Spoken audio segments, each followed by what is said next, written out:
네, 안녕하세요. 윤종석 수의사입니다. PD님, 오늘은 제가 먼저 그림을 그려봤거든요. 네네. 누군지 아실까요? 프렌치 불독? 옆에는 포쇼? 이 아이들이 네. 공통점이 있어요. 보시면 아, 꼬리. 짧은 꼬리가 네네. 특징입니다. 이 아이는 제페니스 밥테일이라는 일본의 고양이고요. 이 아이는 맞춰주신 프렌치 불독입니다.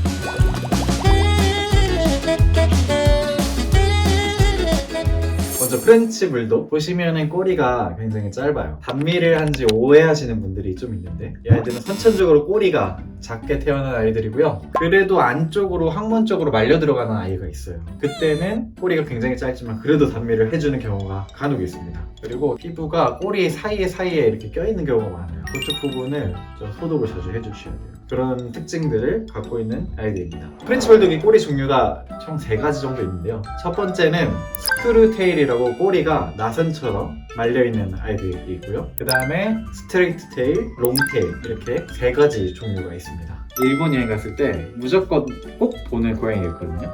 뭔지 아세요? 식당 들어가면 이렇게 손 흔들고 있는 그 고양이 그거 맞죠? 네, 맞아요. 라네키 네코의 주인공이 바로 제페니스 밥테일입니다. 이 아이도 특징이 꼬리예요. 선천적으로 꼬리가 짧게 태어난 아이들이에요. 사진으로 보면은 이 꼬리가 거의 토끼처럼 빵실빵실하게 털이 나 있어요. 그래서 너무 귀여운 아이들이고, 사실 맹크스 고양이라고 꼬리 뼈가 아예 없는 고양이도 있거든요. 선천적으로 꼬리가 없게 태어난 품종이긴 하지만 유전적 결함이 꽤 심한 편이고, 또 제페니스 밥테일은 그런 게 없어요. 꼬리만 짧게 태어난 뿐이지 수약적 문제를 일으키진 않습니다. 박테일이라는 거 자체가 짧은 아. 꼬리라고 하던데? 맞아요. 밥테일이라는 아이들이 짧은 꼬리를 뜻하고요. 아메리칸 밥테일도 있고 메콩 밥테일도 있고, 꼬리 짧은 아이들을 밥테일이라고 부릅니다. 제가 프렌치 불독 외모를 한번 그려봤는데, 일단은 이 아이들이 귀가 이렇게 뾰족하게 튀어나온 게 첫 번째 특징이고요. 두 번째는 얼굴이 굉장히 커요. 그래서 앞에 정면으로 보면은 이 몸통도 큰데 얼굴이 몸통을 가립니다. 그리고 주둥이도 굉장히 크고요. 그리고 제가 어깨를 약간 넓게 그린 게 있어요. 얘네들이 굉장히 근육이 많습니다. 뒷다리에도 근육이 많거든요. 이 프렌치 불독 아이들이 앉을 때 사람처럼 앉거든요. 근육이 뒷다리에 워낙 많아가지고 다른 강아지들은 무릎을 이렇게 굽혀서 쉬거든요. 이 아이들은 다리를 쭉 펴서 뒷다리도 쭉 펴고 쉬어요. 오. 되게 귀여워요. 그런 거 보면. 약간 조폭인데 귀여워요. 처음에는 무서울 수 있어요. 사나워 보일 수도 있거든요. 왜냐면 입이 엄청 커요, 이 아이들이. 다 혀가 나와 있어가지고 무서워 보일 수 있지만 사실은 굉장히 귀엽습니다. 그 다음 제페니스 밥테일. 사실 제페니스 밥테일은 그냥 포슈트하고 비슷하게 생겼어요. 색깔도 비슷하고 삼색도 있고요. 뭐 다양한 색깔들이 많습니다. 제페니스 박테일은 네. 쭈꾸만 있나요? 롱 헤어도 있어요. 얘들이 긴 털을 가진 아이들도 있어서 빵실빵실한 아이들도 있습니다.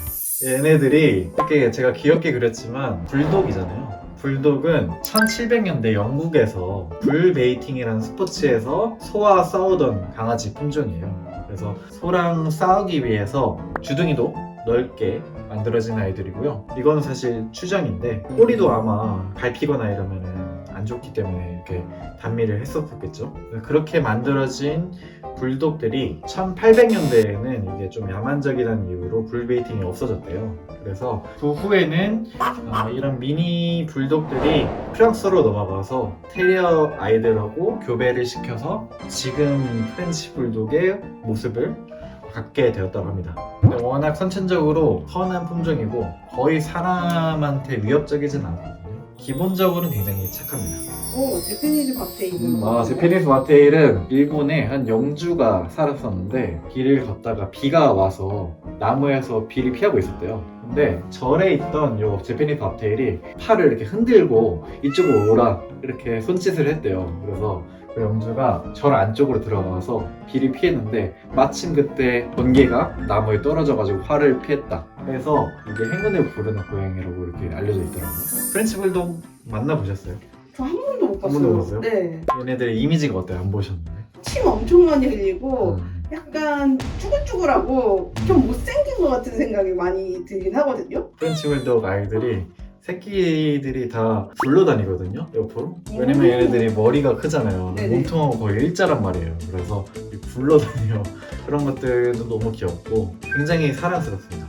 특히 동물병원에서 진료하기가 너무 좋은 품종이에요. 사람을 많이 따르고요. 입질도 잘 없고 물지도 않고, 대신에 이 아이들이 힘이 굉장히 세요. 근육이 엄청 많으니까 고정하기가 좀 힘들고 하는 단점은 있지만 웬만하면은 사람을 안 물고 사람을 믿기 때문에 수의사들이 좀 좋아하는 품종 중 하나입니다. 제페니즈 밥데이는 저도 많이 보진 못하는 품종인데요. 성격이 사랑스럽고요. 굉장히 활발하고 사냥 놀이를 좋아하는데 사람한테 사냥감을 좀 물어다 준다고 해요. 사람이 부르면 잘 따라오는 아이들이고, 특히 이 아이들이 물을 좋아하는 수속성 고양이여서 샤워 이런 것들도 잘한다고 합니다. 프렌치 불독은 네. 어떤 질환을 가지고 있나요? 질환들이 굉장히 많아요. 안타깝게도 간단히 얘기하자면 이 프렌치 불독 아이들은 특히 더울 때는 산책을 피해 주시는 게 좋습니다. 단두종 증후군이라고 하거든요. 코가 굉장히 납작해요. 그래서 더울 때 굉장히 쉽게 지치고요. 이때 잘못 산책을 하면은 쓰러져서 와요. 고체온으로 병원에 오는 경우도 있기 때문에 산책은 시원할 때 아니면 아침이나 저녁에 해주시는 게 좋고요. 좀 호흡기계 쪽에 대부분 문제가 있는데 평소에 무리한 산책만 안 해주고 너무 놀래키는 것만 안 해준다면 전혀 키우시는 데는 문제는 없을 거예요. 아, 그러면은 여름에는 프렌치 네. 불독 수영 같은 거 시키면 좋겠네요. 안타깝게도 수영을 얘네들이 못해요. 왜냐면 여기 무게중심이 앞쪽으로 가 있어서 앞쪽으로 이렇게 꼬꾸라지는 아이들이 많습니다. 그래서 수영은 프렌치 불독은 잘 못하는 품종이라고 알려져 있어요. 제페니즈 밥테일은 네. 어떤 건강 질환이 있을까요? 이 아이들은 특별한 문제가 없대요. 특별하게 갖고 있는 질환도 없습니다. 그리고 뭐 놀랍게도 꼬리가 짧은데 꼬리 쪽에 문제가 일어나지는 않는 품종이라고 합니다. 마지막 질문인데요. 네. 그래서 꼬리가 짧은 게 네. 꼬리가 긴 것보다 좋을까요? 아니죠. 꼬리가 긴 게 더 유리하겠죠? 왜냐면 꼬리가 길어야지 서로 대화하는 데 유리하기 때문에 야생에서 살아가는 데는 훨씬 더 꼬리가 긴 게 유리하죠. 하지만 얘네들이 꼬리가 짧아서 귀여운 아이들이라고 보기 때문에 사람한테 키워줄 거면은 애매하게 짧지 말고 이렇게 짧은 게 조금 더 귀여움을 주는 것 같습니다.